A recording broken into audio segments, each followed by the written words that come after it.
اندر چلے جاؤ. اب حسین پہنچے اور حسین پہنچ کے کہتے ہیں یا جدہ اتعذن لی ان اکون معکم, کیا مجھے اجازت ہے کہ میں آپ کے ساتھ چادر میں آ جاؤں؟ رسول نے فرمایا قد اذنت لک یا شافع امتی, اے میری امت کے شفاعت کرنے والے میری چادر میں آ جاؤ. نہیں غور کیا آپ نے کیا جملہ رکھا مولا حسین کے لیے؟ لیکن مجھے پتا ہے کہ آج تھوڑا تھوڑا ڈسٹربنس ہو رہا ہے, لیکن آپ کی توجہات اگر میری طرف مبذول نہیں تو انشاءاللہ یہ مشکلات کچھ نہیں ہے. اور یاد رکھیں یہ ہلکے پھلکے شور علی کی فضیلت کو کیا دبائیں گے؟ یہ ہلکے پھلکے شور سے مولا کی مدحت پہ کیا اثر پڑے گا؟ اگر آپ کی سماعت ملحوظ نظر رہی تو انشاءاللہ آج کا یہ جملہ غدیر خون کی وادیوں سے ہوتے ہوئے نجف کی سرزمین تک پہنچے گا. آپ غور کیجئے گا پیغمبر نے کیا کہا, یا شافع امتی, اے میری امت کے شفاعت کرنے والے. بھائی مولا حسن کے لیے جملہ نہیں کہا, کس کے لیے کہا؟ مولا حسین کے لیے جملہ کہا, یا شافع امتی, اے میری امت کے شفاعت کرنے والے. یہ تو عجیب معاملہ ہو گیا, ساری کی ساری امت توجہ کیے ہے نبی کی طرف کہ یا نبی اللہ ہم آپ سے شفاعت چاہیں گے. شاید روز محشر یہی عالم ہوگا کہ جب رسول اللہ کھڑے ہوں گے اور کھڑے ہونے کے بعد روز محشر بڑے بڑے صحابہ پہنچیں گے, یا رسول اللہ شفاعت کر دیجئے. تابعین پہنچیں گے, یا رسول اللہ شفاعت کر دیجئے. امتی پہنچیں گے, یا رسول اللہ شفاعت کر دیجئے. رسول کہیں گے میں شفاعت کیوں کروں, میں نے تو کسی اور کو شفاعت کا مالک بنا دیا ہے. آپ غور کیجئے گا, میں نے تو کسی اور کو شفاعت کا مالک بنا دیا ہے. وہ پلٹ کے پوچھیں گے یا رسول اللہ کسے بنایا, کب بنایا؟ کہے گا یاد نہیں حدیث کیسا, میں نے حسین کو کہا تھا یا شافع امتی, اے میری امت کے شفاعت کرنے والے. صحابہ پلٹ کے کہیں گے یا رسول اللہ یہ تو چادر کی بات ہے, آپ نے چادر میں حسین کو شفیع بنا دیا. ارے کم سے کم ہمارے سامنے بناتے تو ہمیں پتا تو ہوتا. رسول پلٹ کے کہیں گے ہم عجیب آدمی ہو تم, جسے 1.25 لاکھ کے مجمع میں بنایا تھا اسے کتنوں نے مان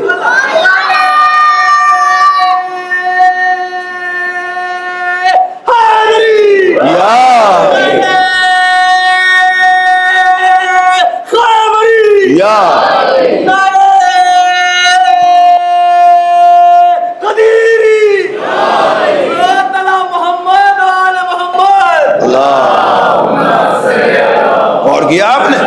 اس کا مطلب مولا حسین بھی چادر میں آ گئے. ابھی تھوڑی دیر گزری تھی کہ اس کے بعد مولا علی تشریف لائے, اور عجیب انداز سے جیسے ہی مولا علی تشریف لائے آنے کے بعد سلام کیا, یا بنت رسول اللہ سلام ہو تم پر. لیکن آپ ذرا غور کر رہے ہیں, آپ سب بھی روز اپنے گھر میں جاتے ہوں گے, اپنے گھر میں داخل ہوتے ہوں گے, کیا کبھی آپ نے آج تک ایسا کیا کہ جیسے ہی گھر کا دروازہ کھٹکھٹایا ہو سلام کیا ہو پھر اندر گئے ہو, بچے آئے ہوں سلام کیا ہو پھر اندر گئے ہو؟ کیا کبھی آپ نے ایسا کیا؟ کہ نہیں کیا. کیوں کریں بھئی, ہمارا گھر ہے, روز کی ملاقات ہے. لیکن نہیں, کلچر اہل بیت دیں گے. آپ غور کیجئے گا, اہل بیت صرف اپنی مرضی سے لینے کے نام نہیں ہے کہ ہمیں جتنی مرضی ہو ہم اتنا اہل بیت کو لے لیں. نہیں, ہر چیز اہل بیت سے سیکھنا ہے. یہ اہل بیت کا کلچر ہے کہ جب بھی گھر میں داخل ہو تو جو گھر میں موجود ہے اسے سلام کرو. غور کیجئے گا, یہ اہل بیت کا کلچر ہے. یہ ہمارے گھر کا بھی کلچر ہونا چاہیے.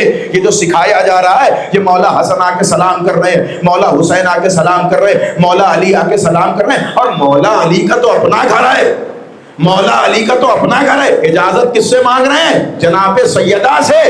یا علی گھر آپ کا ہے, اجازت سیدہ سے کیوں مانگ رہے ہیں؟ کہ یہی تو بتانا چاہتے ہیں کہ سیدہ میری شریک حیات ہیں, تاکہ جب تم اپنے گھر میں اپنی زوجہ لاؤ تو اسے کنیز سمجھ کے نہ لاؤ, برابر کا حصے دار سمجھ کے لاؤ.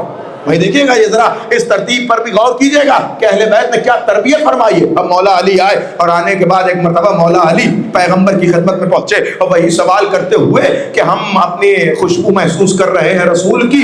اور جناب سیدہ نے کہا کہ ہاں علی, آپ کے بچے بھی نانا کے ساتھ موجود ہیں. علی پہنچے, اب چادر کے باہر سے کہہ رہے ہیں یا رسول اللہ کیا مجھے اجازت ہے کہ میں چادر میں داخل ہو جاؤں؟ فرمایا یا صاحب اللوائی, اے میرے علم کو اٹھانے والے. آپ غور کیجئے ذرا حدیث کے ساتھ جملوں پہ کبھی اس طرح بھی توجہ کیا کیجئے. ہر ایک کے جواب میں رسول نے الگ الگ کہا. مولا حسن حسین کو کیا کہا؟ یا شافع امتی, اے میری امت کی شفاعت کرنے والے چادر میں آ جاؤ. لیکن جب مولا علی کی بات آئی تو کیا کہا؟ یا صاحب اللواء قد اذنت لک, اے میرے علم کو اٹھانے والے، تمہیں اجازت ہے کہ میری چادر میں آ جاؤ۔ اب اس بات پہ بحث ہی نہ کرو کہ خیبر میں کس نے کتنا علم اٹھایا، مجھے یہ نہ بتاؤ کہ 39 دن تک علم کس کے ہاتھ میں تھا۔ ہم تو اتنا جانتے کہ رسول کہہ رہے ہیں اے میرے علم کو اٹھانے والے، یعنی نبی کا علم اٹھانے والا صرف علی ہے، اور اگر کوئی اور ہوتا تو نبی یہ جملہ نہ کہتے، لیکن نبی کا جملہ بتا رہا ہے کہ میرا علم صرف علی اٹھاتے ہیں۔ تو 39 دن تک جس نے بھی علم اٹھایا وہ علم نبی کا نہیں تھا۔ سلامت رہیں۔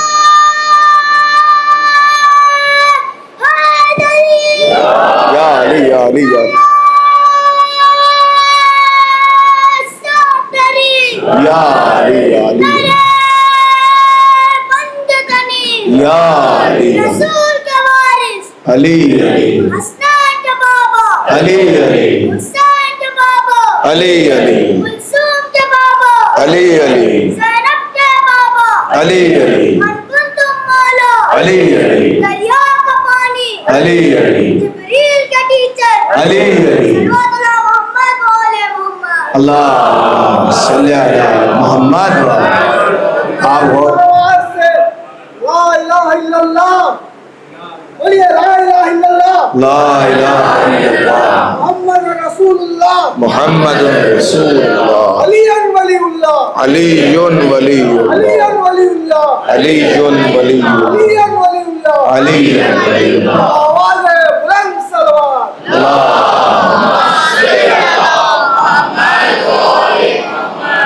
سبحان اللہ۔ دیکھیں یہ ہماری مجلسوں کی شان ہے کہ یہاں نعرے بھی کلموں میں پڑھے جاتے ہیں۔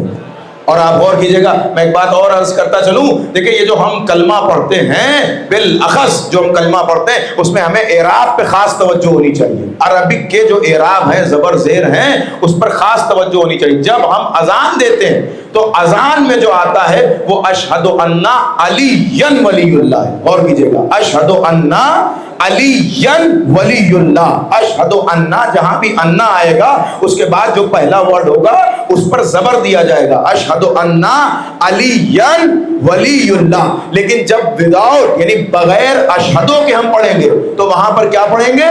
علی ولی اللہ۔ جیسے جب کلمہ پڑھیں گے تو کہیں گے لا الہ الا اللہ محمد رسول اللہ علی ولی اللہ۔ لیکن جب یہی جملات اذان اور اقامت میں کہے جائیں گے تو وہاں اشہد ان محمد رسول اللہ، اشہد ان علی ولی اللہ۔ یہ زبر زیر کا فرق ذرا پہچانے اور دیکھیں بھائی ہمارے یہاں تو زبری زیر کا معاملہ ہے، ہم نے کبھی بھی کسی زیر کو زبر نہیں کیا ہے۔ بھائی غور کیجئے گا، ہم نے کبھی بھی کسی زیر کو زبر نہیں کیا، ہم نے ہمیشہ اسے زبر مانا جسے نبی نے زبر کیا ہے، اور ہمیشہ اسے زیر مانا ہے جسے نبی نے زیر کیا ہے۔ صلوات پڑھیں محمد آل محمد کی۔ لہذا اذان و اقامت و سلام میں بہت توجہ کی جائے، اور اگر یاد بھی کیا جائے تو کتابوں سے دیکھ کے صحیح یاد کرنے کی کوشش کی جائے، اس لیے کہ اعراب کا بڑا فرق پڑتا ہے۔ ہاں یقیناً ہمیں پتا ہے کہ جب تک ہمیں نہ پتا ہو تو اللہ کوئی گناہ نہیں لکھتا۔ اللہ کے ہاں اگر ہمیں نہیں پتا ہے اور ہم انجانے میں غلطی کر رہے ہیں تو اس کا کوئی گناہ نہیں ہے، لیکن اس کا یہ مطلب نہیں کہ ذمہ داری نہیں ہے۔ ذمہ داری سیکھنا ہے اور سکھانا ہے اور بتانا ہے اور پوچھنا ہے۔ بھئی غور کیجئے گا، تو میں عرض کر رہا تھا کہ جیسے ہی پیغمبر پہنچے تو پہنچنے کے بعد اب مولا علی بھی آ گئے، مولا حسن بھی ہیں، مولا حسین بھی ہیں۔ اب کیا ہوا کہ جب علی آ گئے کہ جن کو لقب دے دیا یا صاحب اللوائی، اے میرے علم کو اٹھانے والے، اے میرے علم کو اٹھانے والے۔ اب مولا علی بھی چادر میں موجود ہیں۔ اب جناب سیدہ کہتی ہیں کہ تھوڑی دیر گزری، غور کیجئے گا یہ ساری حدیثیں کیسا آیا آپ کے سامنے، تھوڑی دیر گزری، سیدہ کہہ چکی کہ جب میرے بابا آئے تو ان کا چہرہ چوندوی کے چاند کی طرح چمک رہا تھا، اور اس کے بعد پھر مولا حسن، مولا حسین، مولا علی آئے۔ اب بی بی کہتی جب یہ چاروں لوگ چادر میں جمع ہو گئے تو پھر میں بھی چادر کے پاس گئی، اور جانے کے بعد میں نے کہا کہ کیا بابا مجھے بھی اجازت ہے کہ میں چادر میں آ جاؤں؟ غور کیجئے گا، میں نے کہا نا کہ اقربا سے محبت کیسے کرنی رسول سکھانے جا رہے ہیں، کیا مجھے بھی اجازت ہے کہ چادر میں آ جاؤں؟ پیغمبر نے کہا میری لاڈلی یہ چادر تو بنی ہی ہی تمہارے لیے ہے, یہ چادر تو سجی ہی تمہارے لیے ہے. اب فرماتی کہ جیسے ہی میں چادر کے اندر داخل ہوئی, فَلَمَّا اكْتَمَلْنَا جَمِيعًا, ہم پانچوں کے پانچوں جب کامل ہو گئے, غور کیجئے گا, لفظ توجہ کیجئے گا, فَلَمَّا اكْتَمَلْنَا جَمِيعًا, جب ہم پانچوں کے پانچوں کامل ہو گئے, رسول نے چادر کے کونے کو پکڑا, وَأَوْمَحَا بِيَدِهِ الْيُمْنَىٰ, اور اپنے دائیں ہاتھ سے اشارہ کر کے فرماتے ہیں ہؤلاء خاصتی وحامتی ولحمہم لحمی واہل بیتی, اے میرے اللہ گواہ رہنا یہ میرے اہل بیت ہیں, اے میرے اللہ یہ میرے اہل بیت ہیں, یہ میرے اہل بیت ہیں. اور رسول سکھا رہے ہیں کہ دیکھو جنہیں بتایا جا رہا ہے وہی اہل بیت ہیں. بھائی غور کیجئے گا, کیا کیا یہ میرے اہل بیت ہیں. میں سوچا کرتا تھا یا رسول اللہ جب آپ گھر میں فاطمہ کے تھے تو یہ چادر اوڑھنے کی کیا ضرورت تھی, جب یہی کرنا تھا تو ایک کمرے میں بیٹھ جاتے, علی آتے بغل میں بٹھا لیتے, حسن آتے بغل میں بٹھا لیتے, حسین آتے بغل میں بٹھا لیتے, فاطمہ کو بھی بٹھا کے کہتے یہ اہل بیت ہے. لیکن نہیں, گھر کے اندر ایک چادر کا گھر بنایا. نہیں غور کیجئے گا, آپ توجہ نہیں کر رہے, گھر کے اندر ایک چادر کا گھر بنایا. یا رسول اللہ یہ گھر کے اندر گھر بنانے کی کیا ضرورت ہے, کہ نہیں میری نگاہیں دیکھ رہی ہیں 1400 سال کے بعد کچھ لوگ اٹھیں گے اور کہیں گے ہر گھر میں رہنے والا اہل بیت ہے, ہر گھر میں رہنے والا اہل بیت ہے. لہذا میں پہلے ہی فیصلہ کر دے رہا ہوں کہ پیغمبر کے گھر والوں کو اہل بیت نہیں کہتے, فاطمہ کی چادر والوں کو اہل بیت کہتے. سلامت رہیں.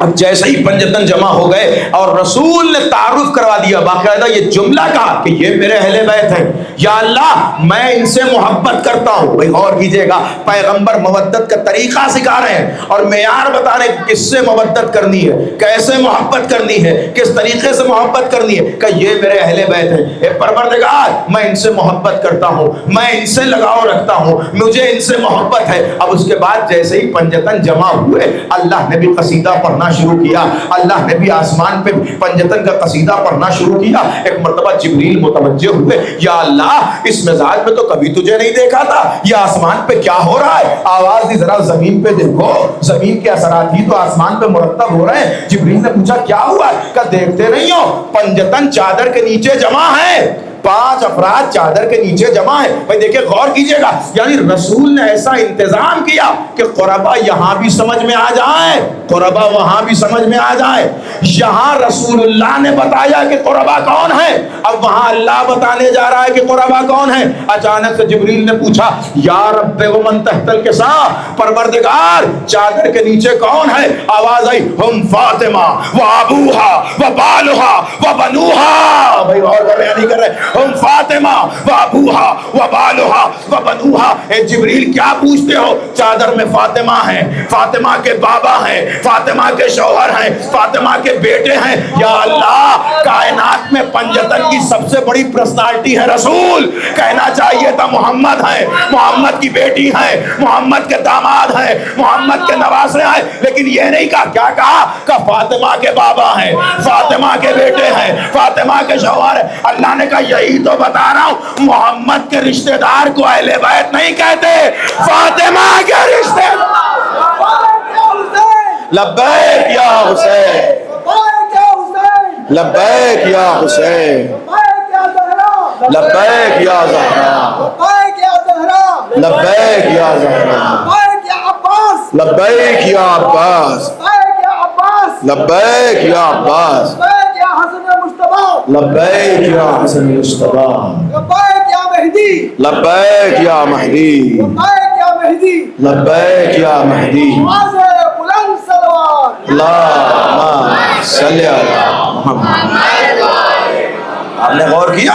یعنی زمین پہ رسول اللہ نے پہچنوایا کہ یہ اقربا ہیں، ان سے مودت کرنی ہے، اور اس کے بعد آسمان پہ اللہ نے پہچنوایا کہ یہ ہمارے اہل بیت ہیں، یہ رسول کے اہل بیت ہیں، ان کی محبت کی ڈیمانڈ کی گئی ہے۔ اچھا اب دو منظر پھر ہوئے، ایک تو یہ زمین والا کہ یہاں نبی نے کہا یہ میرے اہل بیت، وہاں اللہ نے آسمان پہ کہا کہ یہ رسول کے اہل بیت، لیکن ابھی بھی معاملہ ختم نہیں ہوا، دو منظر اور ہوا۔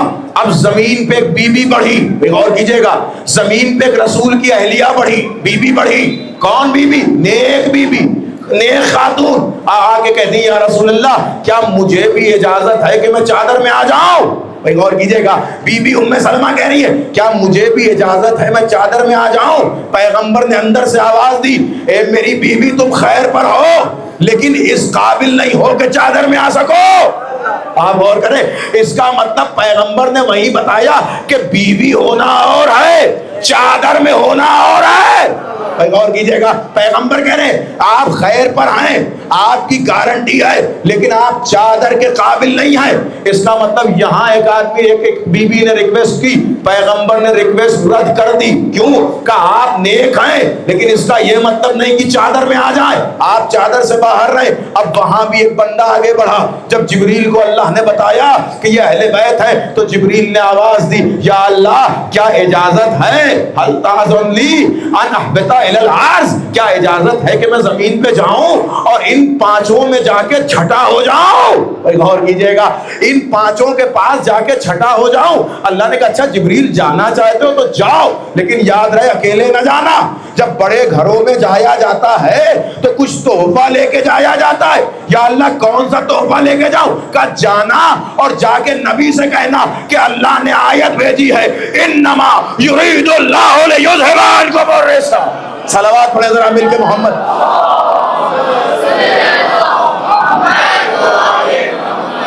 جبریل آیت لے کر جاؤ زمین پر۔ اب جبریل آیت لے کے نازل ہوئے، اللہ سے اجازت لے چکے ہیں، اللہ اجازت دے چکا ہے، لیکن اب روایت کہتی ہے، حدیث قصہ کہتی ہے کہ جبریل باہر کھڑے ہو کے کہہ رہے یا رسول اللہ کیا مجھے اجازت ہے کہ میں بھی آ جاؤں؟ بھائی غور کیجئے گا، کیا مجھے اجازت ہے کہ میں بھی آ جاؤں؟ رسول نے کہا اچھا کون؟ امین وحی۔ کہا ہاں ہاں رسول اللہ جبرائیل ہوں۔ کہا جبریل آؤ آؤ، اور کیا لے کر آئے ہو؟ کہا مجدہ لے کر آیا ہوں، آیت لے کر آیا ہوں، آپ کا قصیدہ لے کر آیا ہوں۔ غور کیجئے گا، آپ کا قصیدہ لے کر آیا ہوں۔ اب جیسے ہی جبریل چادر کے اندر داخل ہوئے، پیغمبر نے ایک مرتبہ وہ قصیدہ پڑھا۔ کون سا قصیدہ؟ وہی قرآن مجید کی آیت کہ جہاں اللہ اہل بیت کی طہارت کا اعلان کر رہا تھا، انما یرید اللہ لیذھب عنکم الرجس اہل البیت ویطہرکم تطہیرا۔ محمد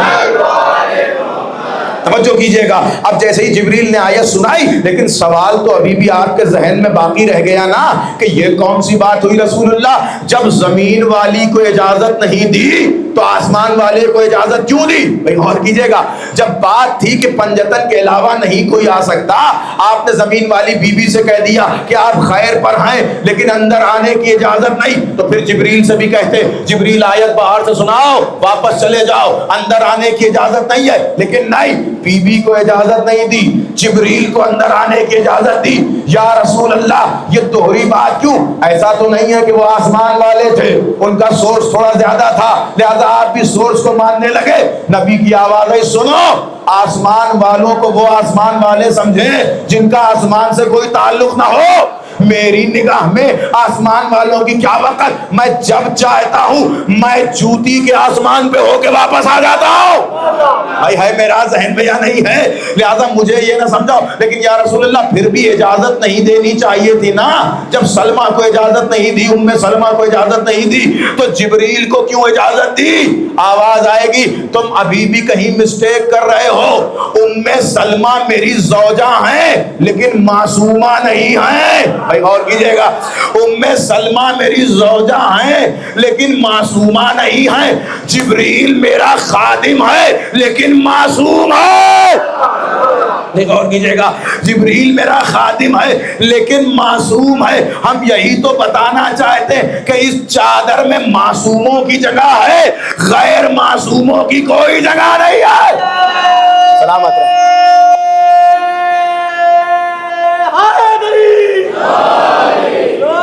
محمد اللہم صلی علی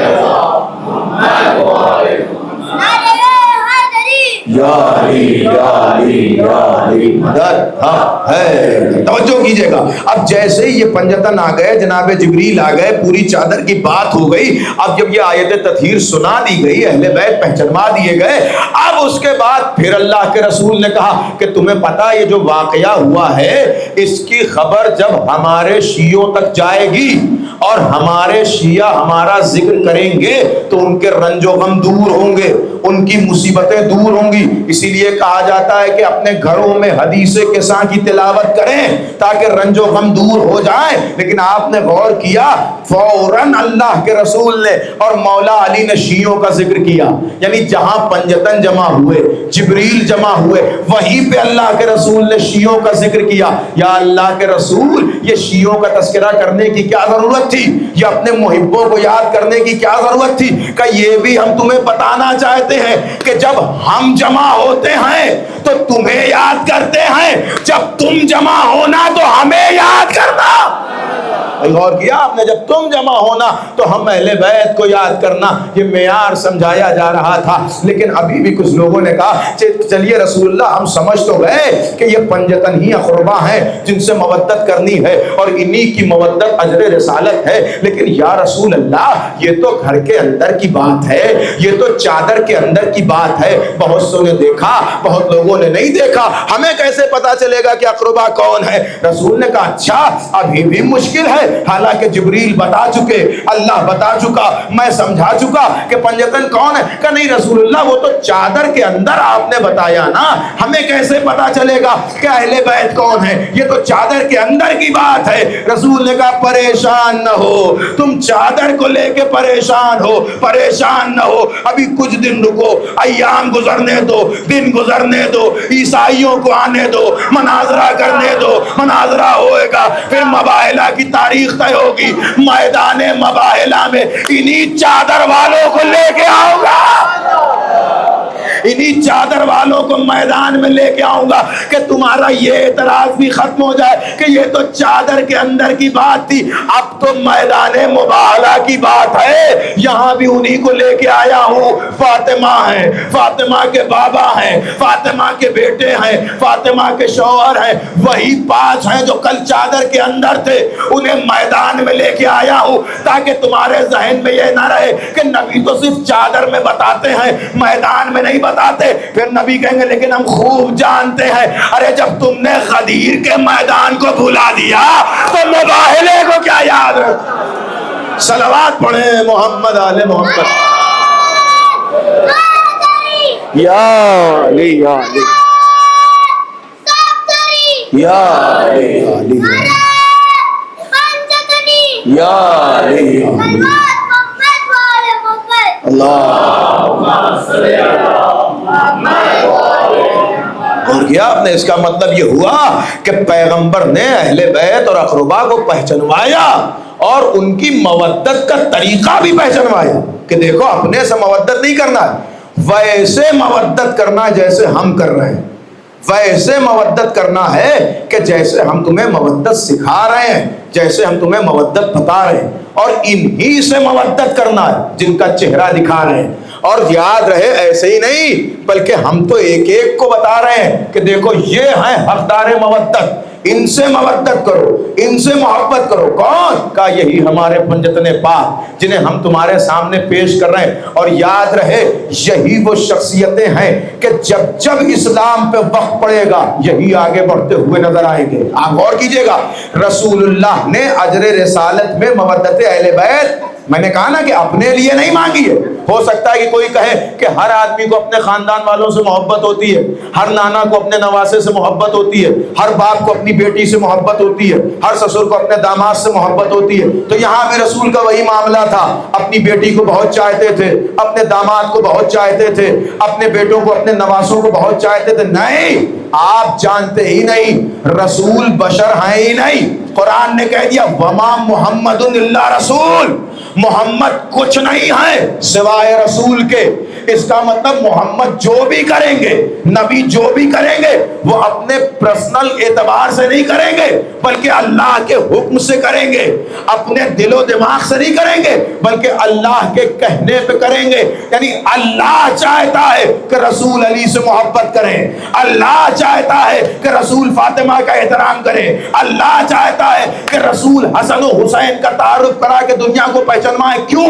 کہ اس لیے کہ ایک سبب یہ بھی ہے کہ زمانہ ان کو اس قدر پہچان لے کہ رسول کے بعد کسی کنفیوژن میں مبتلا نہ ہو۔ اس لیے کہ رسول جس مشن کو لے کے آئے ہیں اسے قیامت تک پہنچانے والی ذات کو فاطمہ اور اولاد فاطمہ کہتے ہیں۔ غور کیجئے گا، یہ قیامت تک کا تعارف کرایا جا رہا تھا کہ تم یاد رکھو تم سے جو اجر مودت طلب کی جا رہی ہے یہ قیامت تک کا معاملہ ہے۔ یاد رہے رسول کے بعد جب بھی اسلام پہ کوئی بات ہوگی علی سامنے آئیں گے، حسن سامنے آئیں گے، حسین سامنے آئیں گے، علی ابن الحسین سامنے آئیں گے، اور محمد ابن علی سامنے آئیں گے، جعفر بن محمد سامنے آئیں گے، موسیٰ بن جعفر سامنے آئیں گے، علی بن موسیٰ سامنے آئیں گے، محمد بن علی سامنے آئیں گے، علی بن محمد سامنے آئیں گے، حسن بن محمد سامنے آئیں گے، اور حسن بن محمد کے بعد وہ پردے والا پردے میں بیٹھ کے اسلام بچائے گا۔ نہیں غور کیجئے گا، میں جملہ کہہ رہا ہوں، آج بھی جو پردے میں محافظ بیٹھا ہے وہ کسی اور کا نہیں، فاطمہ کا بیٹا بیٹھا ہوا۔ لبیک یا حسین، لبیک یا حسین، لبیک یا زہرا،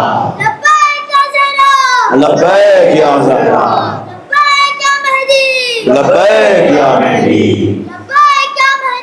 لبیک یا مہدی،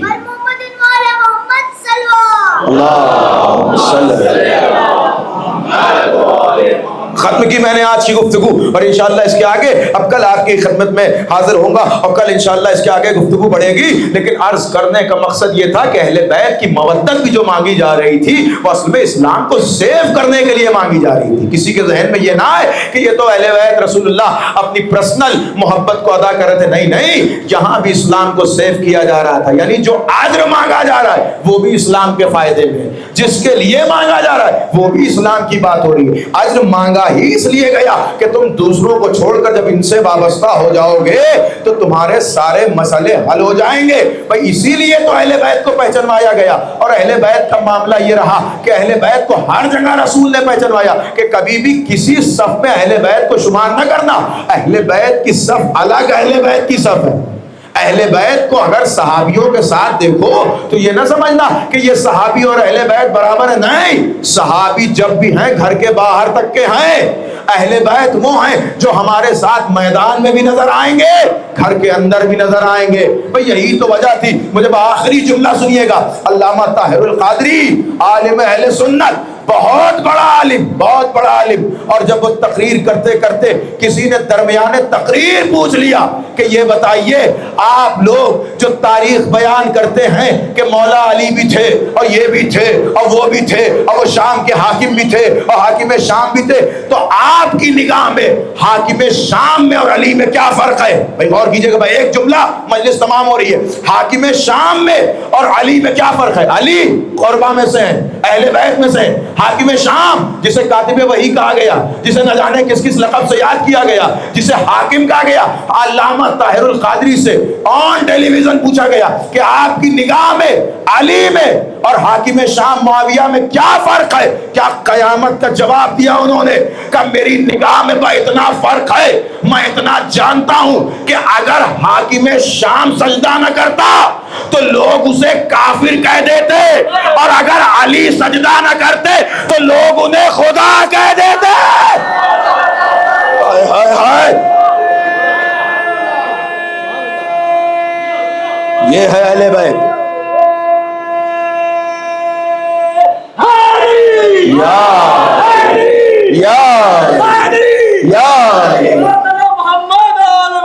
اللہ صلی اللہ علیہ وسلم، توجہ کیا؟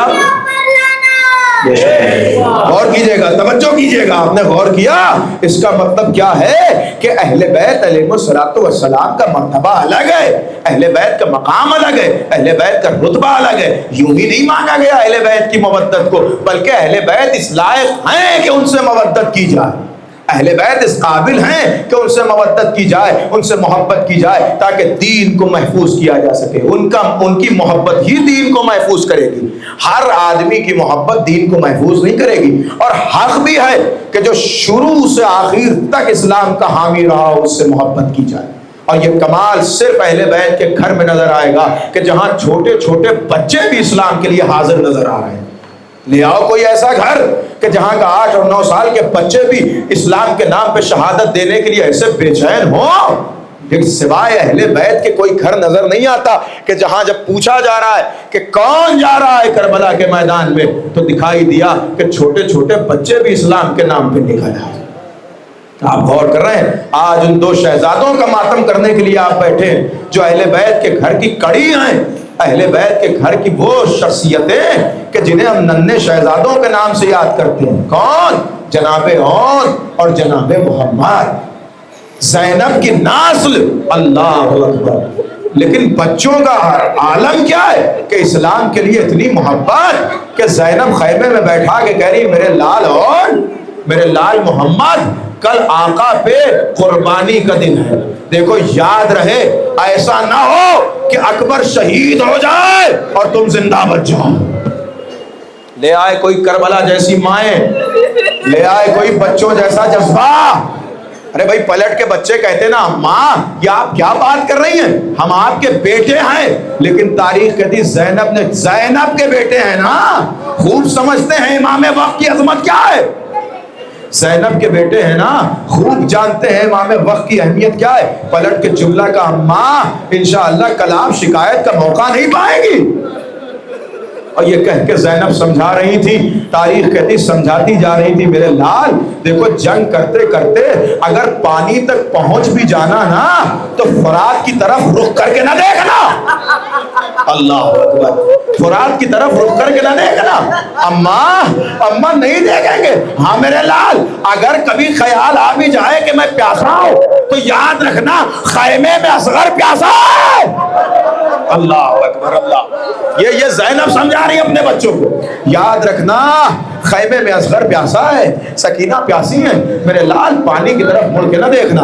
پیاسے جنگ کرنا، پیاسے شہید ہونا، حسین پہ پیاسے قربان ہونا. مقتل کا فقرہ ہے کہ جب صبح عاشور نمودار ہوئی اور محمد اتنے بے چین ہیں، بار بار آ رہے ہیں حسین ابن علی کے پاس. آقا مرنے کی اجازت دے دیجیے، مامو جان رن میں جانے کی اجازت دے دیجیے، مولا مرنے کی اجازت دے دیجیے. حسین بچوں کا چہرہ دیکھتے اے میرے لال تم کہاں جا رہے ہو، تم تو جعفر تیار کی نشانی ہو، جاؤ میرے لال خیمے میں جاؤ. جب بہت دیر ہو گئی ایک مرتبہ دونوں بچے اماں کی خدمت میں آئے. کہتے ہیں اماں مامو جان جانے کی اجازت نہیں دے رہے، رن میں جانے کی اجازت نہیں دے رہے، ہم کب سے مامو جان سے کہہ رہے ہیں. ایک مرتبہ زینب نے بچوں کو تیار کیا، خود سے تیار کیا، اور تیار کرنے کے بعد حسین کی خدمت میں بھیجا اور کہا اب جا کے کہنا کہ ہمیں اماں نے تیار کر کے بھیجا.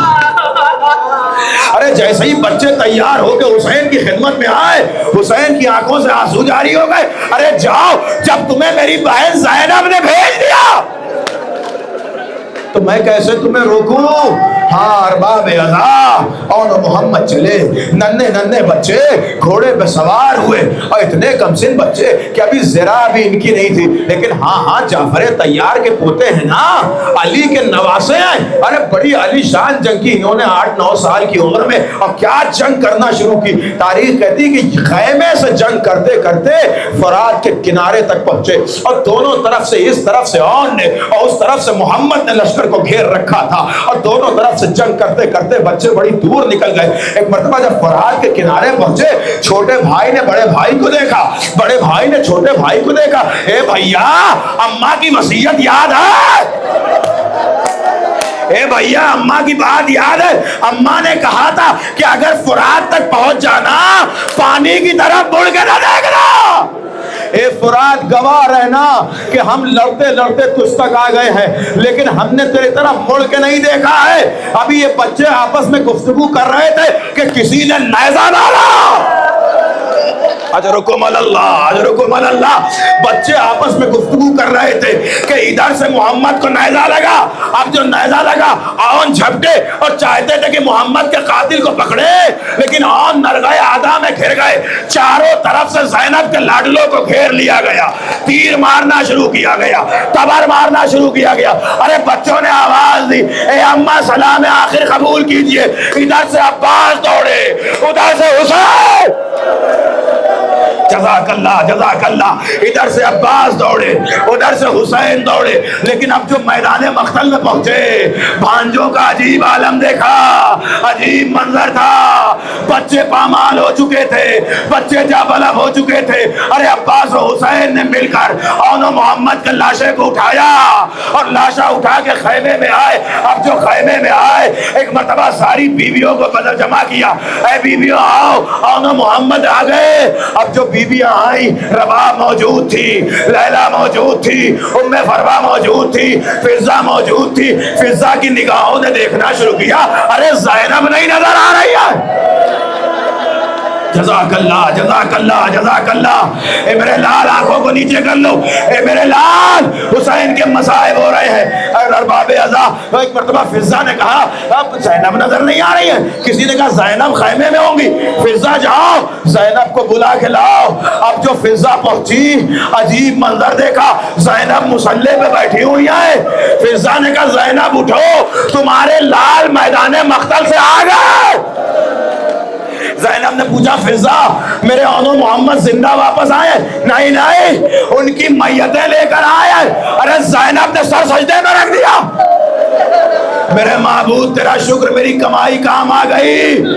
زینب اون و محمد کے لاشے پہ تب تک نہیں گئی جب تک حسین کھڑے تھے. کیوں؟ اس لیے کہ زینب کے دل میں یہ خیال تھا کہیں ایسا نہ ہو کہ میرا بھیا میرا چہرہ دیکھے اور میرے بھیا کو احساس ہو جائے کہ زینب نے اپنے لاڈلوں کی قربانی دے دی.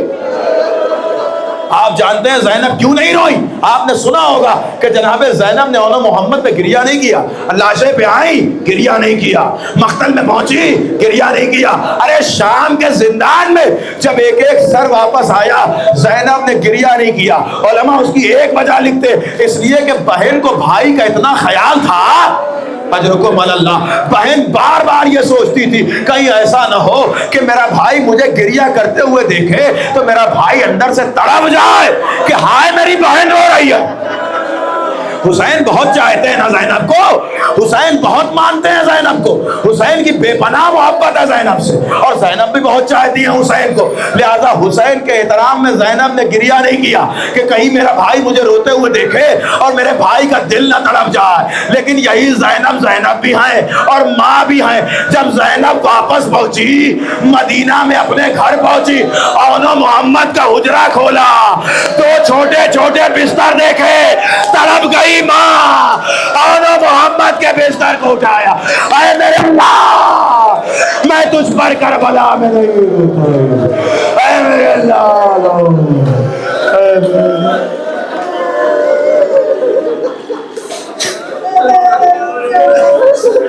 ماتم اون و محمد.